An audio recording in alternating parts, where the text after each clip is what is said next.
मध्य प्रदेश के राज्यपाल श्रीमान मंगूभाई पटेल, हमारे लोकप्रिय मुख्यमंत्री श्रीमान मोहन यादव जी, टेक्नोलॉजी के माध्यम से हमारे साथ जुड़े हुए केंद्रीय मंत्री, इंदौर से तोखन साहू जी, दतिया से राम मोहन नायडू जी, सतना से मुरलीधर मोहोल जी, यहां मंच पर उपस्थित राज्य के उप मुख्यमंत्री जगदीश देवड़ा जी, राजेंद्र शुक्ला जी, लोकसभा में मेरे साथी बीडी शर्मा जी, अन्य मंत्रीगण, जनप्रतिनिधिगण और विशाल संख्या में आए हुए मेरे प्यारे भाई और बहनों, सबसे पहले मैं मां भारती को, भारत की मातृशक्ति को प्रणाम करता हूं।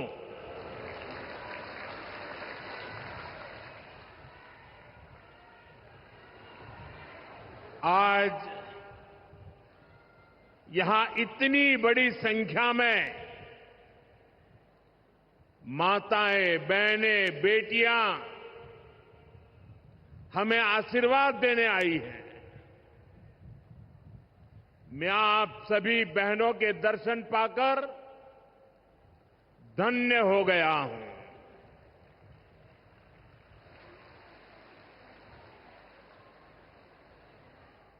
भाइयों बहनों, आज लोकमाता देवी अहिल्याबाई होलकर जी की 300वीं जन्म जयंती है। 140 करोड़ भारतीयों के लिए ये अवसर प्रेरणा का है।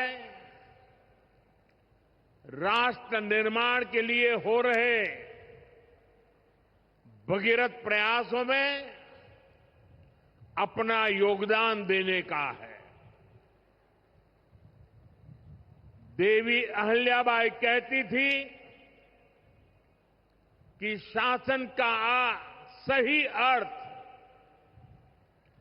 जनता की सेवा करना और उनके जीवन में सुधार लाना होता है। आज का कार्यक्रम उनकी इस सोच को आगे बढ़ाता है। आज इंदौर मेट्रो की शुरुआत हुई है। दतिया और सतना भी अब हवाई सेवा से जुड़ गए हैं। ये सभी प्रोजेक्ट मध्य प्रदेश में सुविधाएं बढ़ाएंगे, विकास को गति देंगे और रोजगार के अनेक नए अवसर बनाएंगे। मैं आज इस पवित्र दिवस पर विकास के इन सारे कामों के लिए आप सबको, पूरे मध्य प्रदेश को बहुत बहुत बधाई देता हूं। साथियों, लोकमाता देवी अहिल्याबाई होलकर, ये नाम सुनते ही मन में श्रद्धा का भाव उमड़ पड़ता है। उनके महान व्यक्तित्व के बारे में बोलने के लिए शब्द कम पड़ जाते हैं। देवी अहल्याबाई प्रतीक है कि जब इच्छा शक्ति होती है, दृढ़ प्रतिज्ञा होती है, तो परिस्थितियां कितने ही विपरीत क्यों न हो, परिणाम लाकर दिखाया जा सकता है। 250-300 साल पहले जब देश गुलामी की जंजीरों में जकड़ा हुआ था, उस समय ऐसे महान कार्य कर जाना कि आने वाली अनेक पीढ़ियां उसकी चर्चा करें, ये कहना तो आसान है, करना आसान नहीं था। साथियों, लोकमाता अहल्याबाई ने प्रभु सेवा और जन सेवा, इसे कभी अलग नहीं माना। कहते हैं वे हमेशा शिवलिंग अपने साथ लेकर चलती थी। उस चुनौतीपूर्ण कालखंड में एक राज्य का नेतृत्व कांटों से भरा ताज कोई कल्पना कर सकता है? कांटों से भरा ताज पहनने जैसा वो काम, लेकिन लोकमाता अहल्याबाई ने अपने राज्य की समृद्धि को नई दिशा दी। उन्होंने गरीब से गरीब को समर्थ बनाने के लिए काम किया। देवी अहल्याबाई भारत की विरासत की बहुत बड़ी संरक्षक थी। जब देश की संस्कृति पर, हमारे मंदिरों, हमारे तीर्थ स्थलों पर हमले हो रहे थे, तब लोक माता ने उन्हें संरक्षित करने का बीड़ा उठाया। उन्होंने काशी विश्वनाथ सहित पूरे देश में हमारे अनेकों मंदिरों का, हमारे तीर्थों का पुनर्निर्माण किया। और ये मेरा सौभाग्य है कि जिस काशी में लोक माता अहल्याबाई ने विकास के इतने काम किए, उस काशी ने मुझे भी सेवा का अवसर दिया है। आज अगर आप काशी विश्वनाथ महादेव के दर्शन करने जाएंगे तो वहां आपको देवी अहल्याबाई की मूर्ति भी वहां पर मिलेगी। साथियों, माता अहल्याबाई ने गवर्नेंस का एक ऐसा उत्तम मॉडल अपनाया जिसमें गरीबों और वंचितों को सबसे ज्यादा प्राथमिकता दी गई। रोजगार के लिए, उद्यम बढ़ाने के लिए उन्होंने अनेक योजनाओं को शुरू किया। उन्होंने कृषि और वन उपज आधारित कुटीर उद्योग और हस्तकला को प्रोत्साहित किया। खेती को बढ़ावा देने के लिए छोटी छोटी नहरों की जाल बिछाई, उसे विकसित किया। उस जमाने में आप सोचिए, 300 साल पहले जल संरक्षण को बढ़ावा देने के लिए उन्होंने कितने ही तालाब बनवाए। और आज तो हम लोग भी लगातार कह रहे हैं, कैच द रेन, बारिश के एक एक बूंद के पानी को बचाओ। देवी अहल्या जी ने 250-300 साल पहले हमें एक काम बताया था। किसानों की आय बढ़ाने के लिए उन्होंने कपास और मसालों की खेती को प्रोत्साहित किया। आज 250-300 साल के बाद भी हमें बार बार किसानों को कहना पड़ता है कि क्रॉप डाइवर्सिफिकेशन बहुत जरूरी है। हम सिर्फ धान की खेती करके या गन्ने की खेती करके अटक नहीं सकते। देश की जरूरतों को, सारी चीजों को हमें डाइवर्सिफाई करके उत्पादित करना चाहिए। उन्होंने आदिवासी समाज के लिए, गुमंतु टोलियों के लिए खाली पड़ी जमीन पर खेती की योजना बनाई।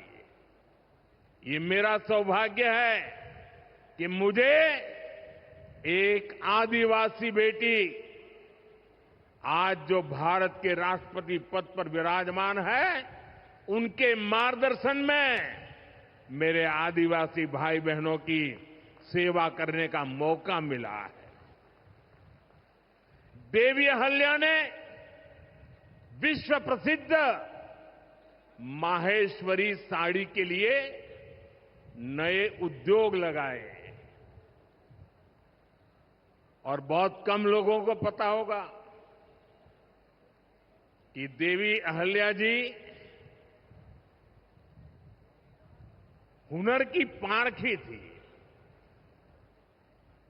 और वो जूनागढ़ से, गुजरात में जूनागढ़ से कुछ परिवारों को माहेश्वर लाई और उनको साथ जोड़ करके आज से 250-300 साल पहले ये माहेश्वरी साड़ी का काम आगे बढ़ाया, जो आज भी अनेक परिवारों का वो गहना बन गया है और जिससे हमारे बुनकरों को बहुत फायदा हुआ। साथियों, देवी अहल्याबाई को कई बड़े सामाजिक सुधारों के लिए भी हमेशा याद रखा जाएगा। आज अगर बेटियों की शादी की उम्र की चर्चा करें तो हमारे देश में कुछ लोगों को सेक्युलरिज्म खतरे में दिखता है। उनको लगता है ये हमारे धर्म के खिलाफ है। ये देवी अहल्या जी देखिए, मातृशक्ति के गौरव के लिए उस जमाने में बेटियों की शादी की उम्र के विषय में सोचती थी। उनकी खुद की शादी छोटी उम्र में हुई थी, लेकिन उनको सब पता था कि बेटियों के विकास के लिए कौन सा रास्ता होना चाहिए। ये देवी अहल्या जी थी। उन्होंने महिलाओं का भी संपत्ति में अधिकार हो, जिन स्त्रियों के प्रति की असमय मृत्यु हो गई हो, वो फिर विवाह कर सके। उस कालखंड में ये बातें करना भी बहुत मुश्किल होता था, लेकिन देवी अहल्याबाई ने इन समाज सुधारों को भरपूर समर्थन दिया। उन्होंने मालवा की सेना में महिलाओं की एक विशेष टुकड़ी भी बनाई थी। ये पश्चिम की दुनिया के लोगों को पता नहीं है। हमें कोसते रहते हैं, हमारी माताओं बहनों के अधिकारों के नाम पर हमें नीचा दिखाने की कोशिश करते हैं। 250-300 साल पहले हमारे देश में सेना में महिलाओं का होना, साथियों, महिला सुरक्षा के लिए उन्होंने गांवों में नारी सुरक्षा टोलियां ये भी बनाने का काम किया था। यानी माता अहिल्याबाई राष्ट्र निर्माण में हमारी नारी शक्ति के अमूल्य योगदान का प्रतीक है। मैं समाज में इतना बड़ा परिवर्तन लाने वाली देवी अहिल्या जी को आज श्रद्धापूर्वक नमन करता हूं, उनके चरणों में प्रणाम करता हूं और मैं उनसे प्रार्थना करता हूं कि आप जहां भी हो, हम सभी पर अपना आशीर्वाद बरसाए। साथियों, देवी अहिल्या का एक प्रेरक कथन है जो हम कभी भूल नहीं सकते।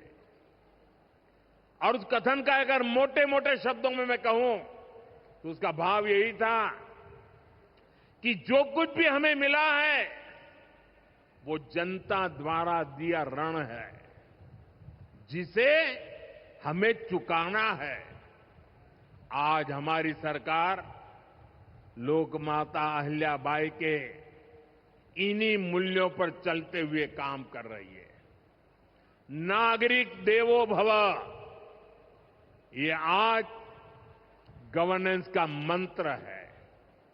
हमारी सरकार विमेन लेड डेवलपमेंट के विजन को विकास की धुरी बना रही है। सरकार के हर बड़ी योजना के केंद्र में माताएं, बहनें, बेटियां हैं।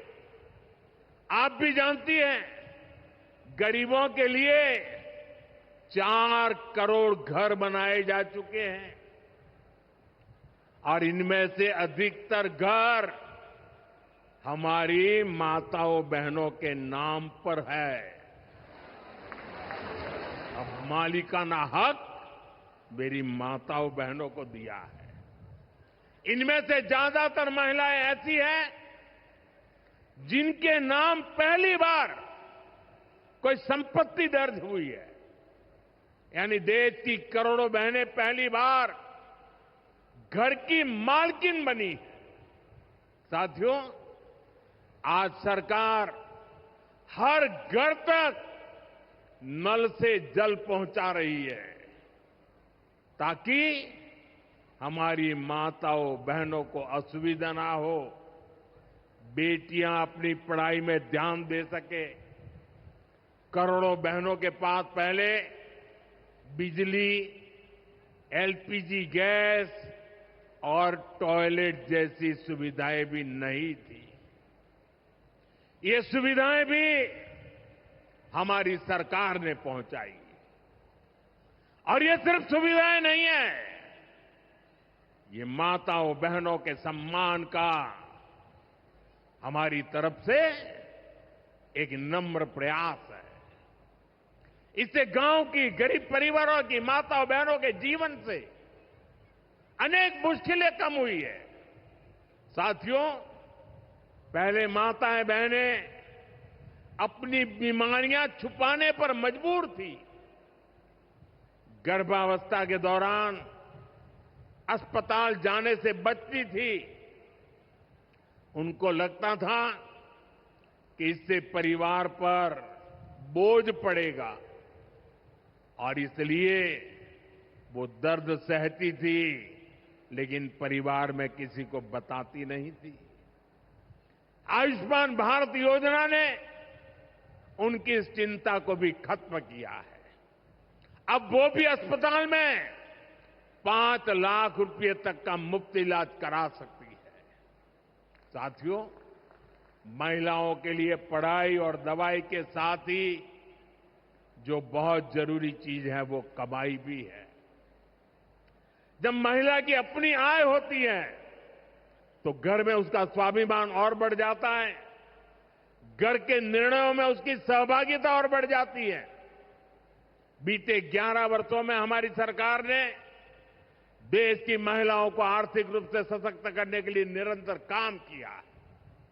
आप कल्पना कर सकते हैं, 2014 से पहले आपने मुझे सेवा करने का मौका दिया, उसके पहले 30 करोड़ से ज्यादा बहनें ऐसी थी जिनका कोई बैंक खाता ही नहीं था। हमारी सरकार ने इन सभी के बैंक में जन-धन खाते खुलवाए। इन्हीं खातों में अब सरकार अलग अलग योजनाओं का पैसा सीधा उनके खाते में भेज रही है। अब वे गांव हो या शहर अपना कुछ न कुछ काम कर रही है, आर्थिक उपार्जन कर रही है, स्वरोजगार कर रही है। उन्हें मुद्रा योजना से बिना गारंटी का लोन मिल रहा है। मुद्रा योजना की 75% से ज्यादा लाभार्थी ये हमारी माताएं, बहनें, बेटियां हैं। साथियों, आज देश में 10 करोड़ बहनें सेल्फ हेल्प ग्रुप से जुड़ी हैं, जो कोई न कोई आर्थिक गतिविधि करती है। ये बहनें अपनी कमाई के नए साधन बनाएं, इसके लिए सरकार लाखों रुपयों की मदद कर रही है। हमने ऐसी 3 करोड़ बहनों को लखपति दीदी बनाने का संकल्प लिया है।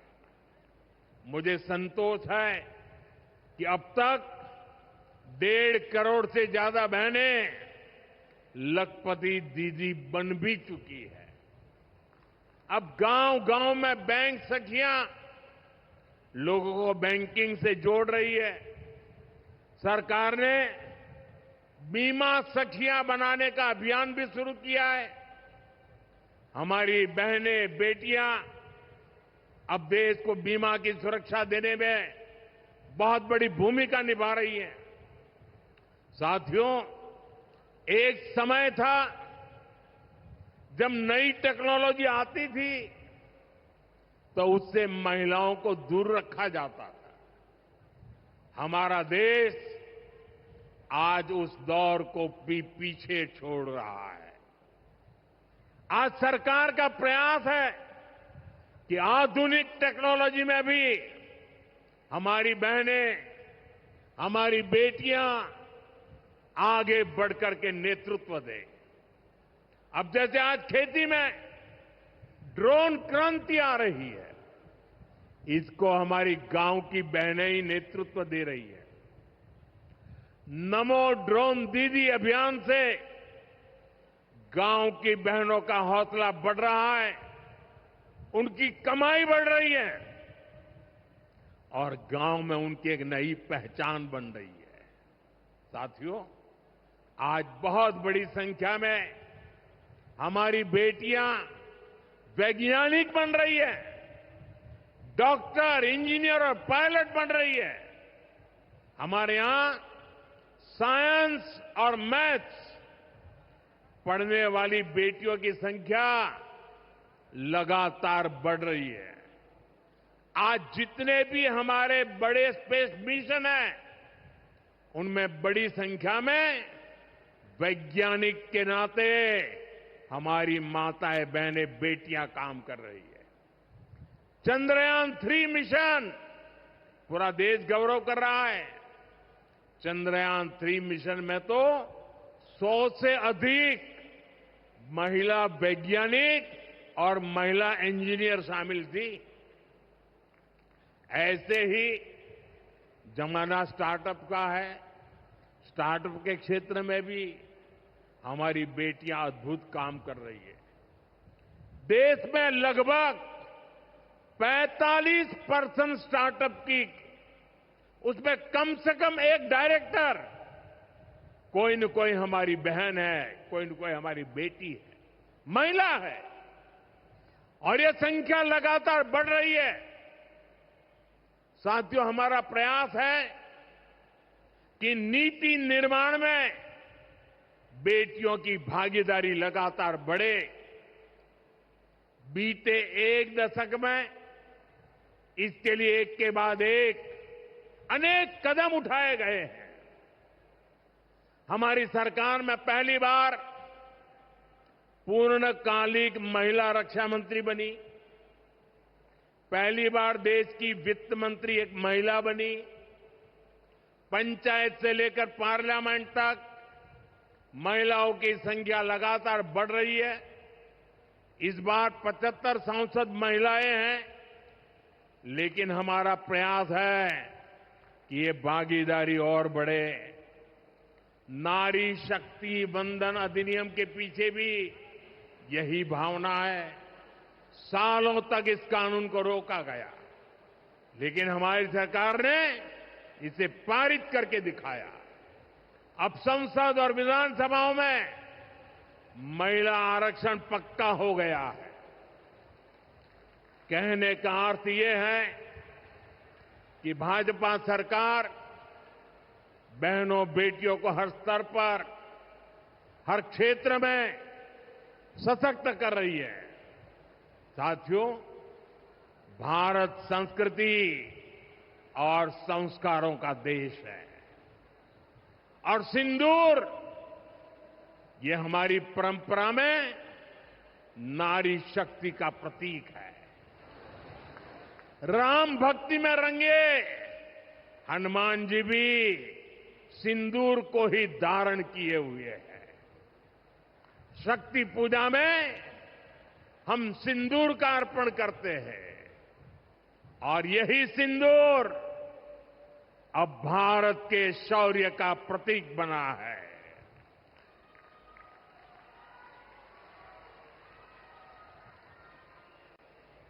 साथियों, पहलगाम में आतंकियों ने सिर्फ भारतीयों का खून ही नहीं बहाया, उन्होंने हमारी संस्कृति पर भी प्रहार किया है।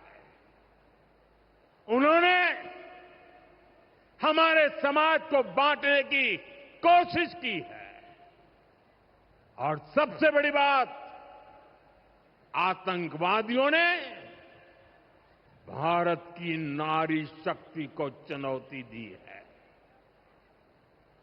ये चुनौती आतंकवादियों और उनके आकाओं के लिए काल बन गई है, काल।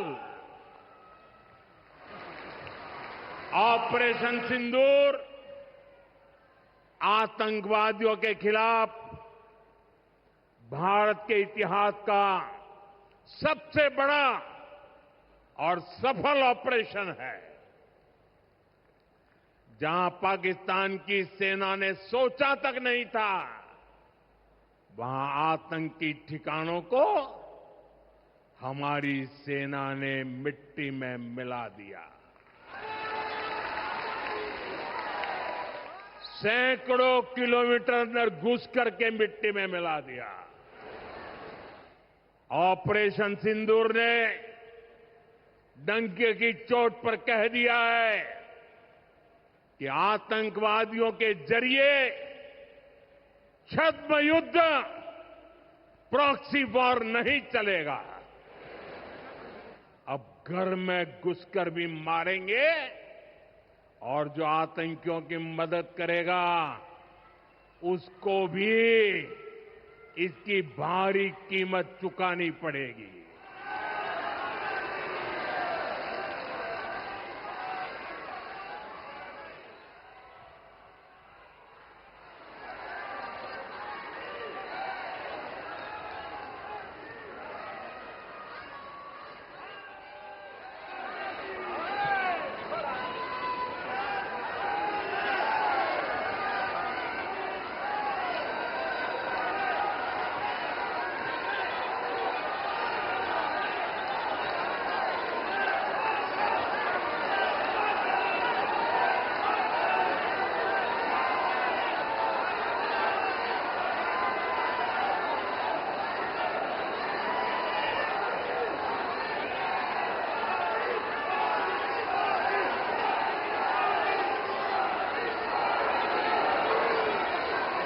अब भारत का एक एक नागरिक कह रहा है,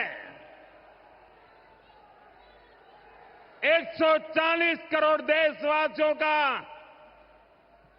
बुलंद आवाज कह रहा है, अगर अगर तुम गोली चलाओगे तो मान के चलो गोली का जवाब गोले से दिया जाएगा।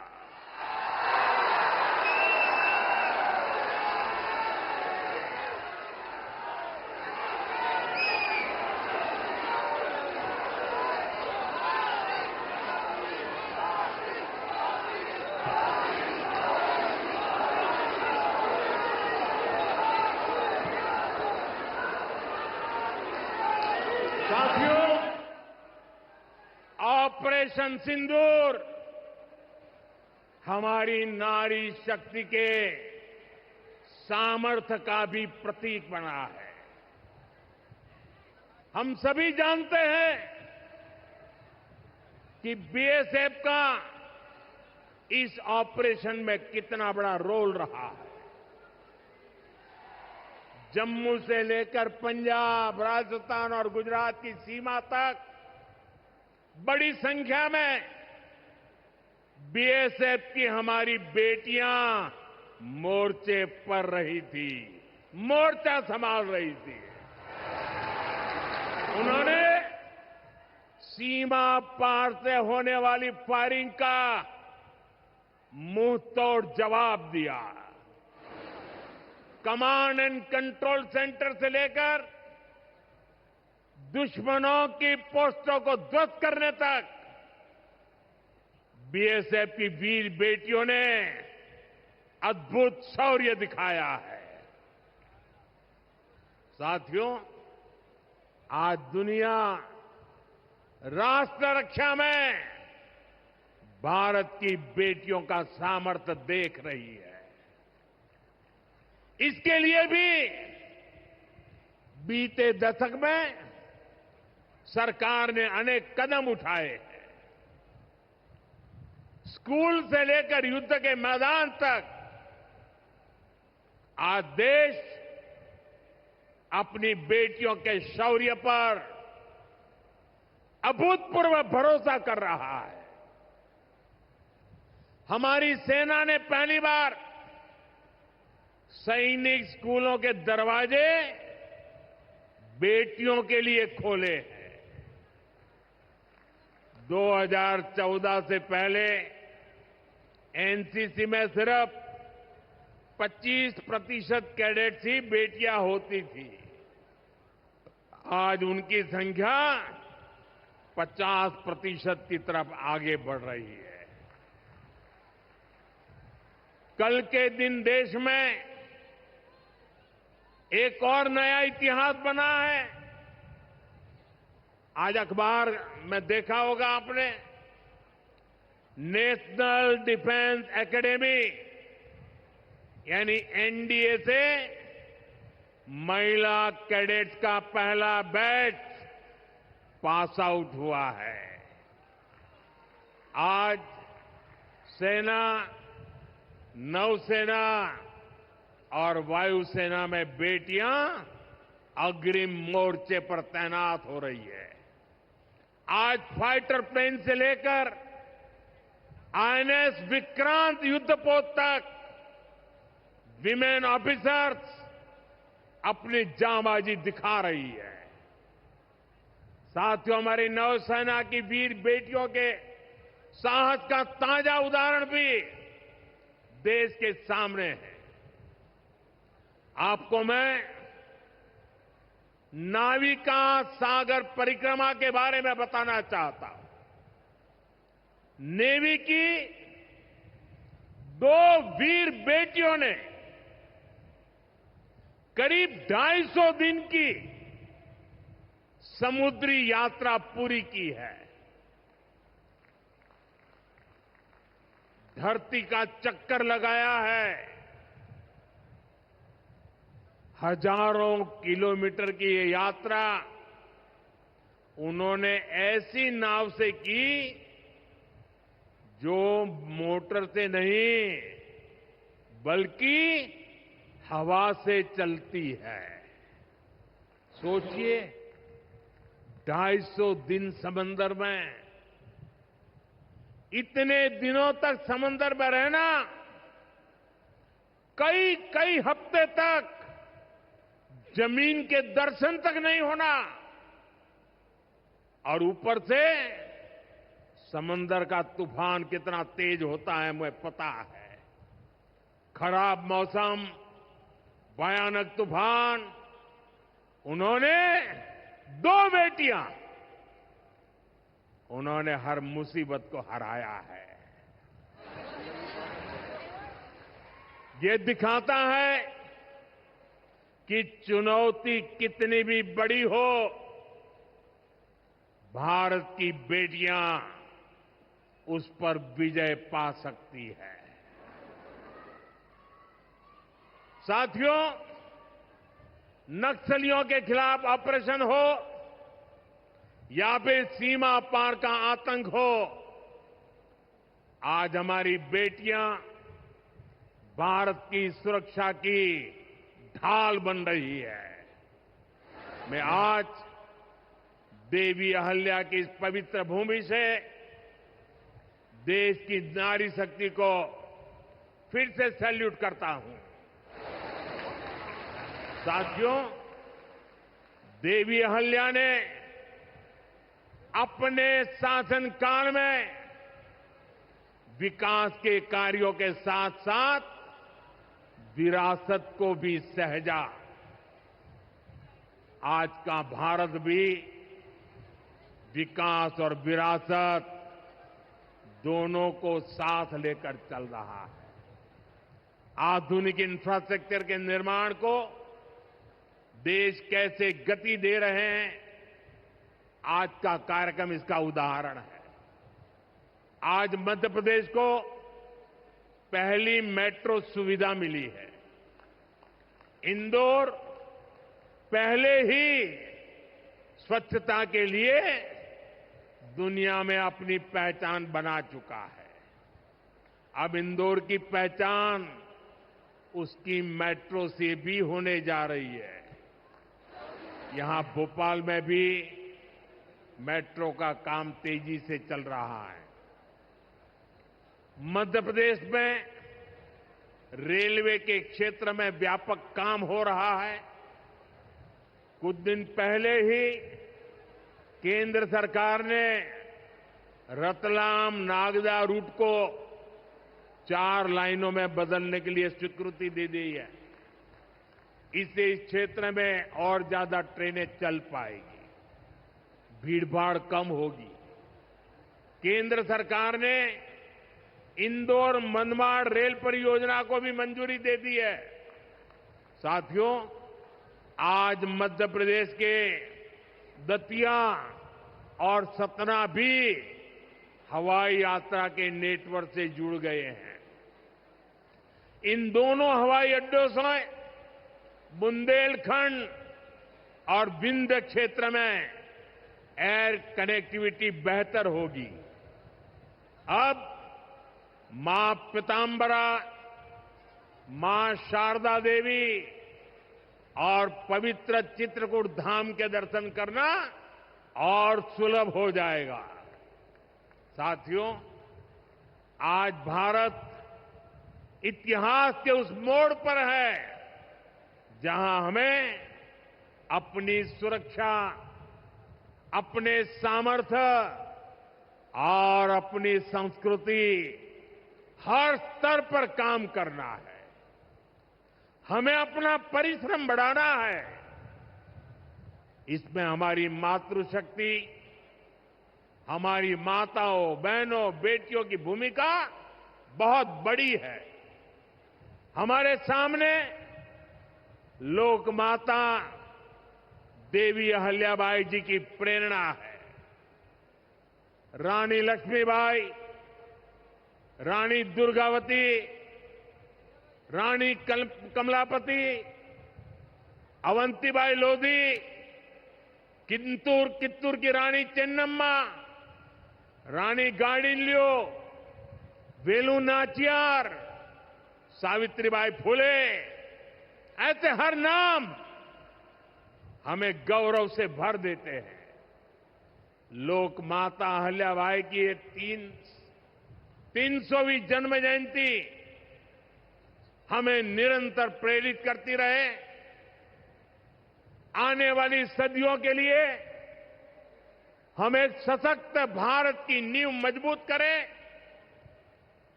इसी कामना के साथ आप सभी को फिर से एक बार बहुत बहुत शुभकामनाएं देता हूं। अपना तिरंगा ऊपर उठा करके मेरे साथ बोलिए, भारत माता की, भारत माता की, भारत माता की, वंदे वंदे वंदे वंदे वंदे वंदे वंदे वंदे वंदे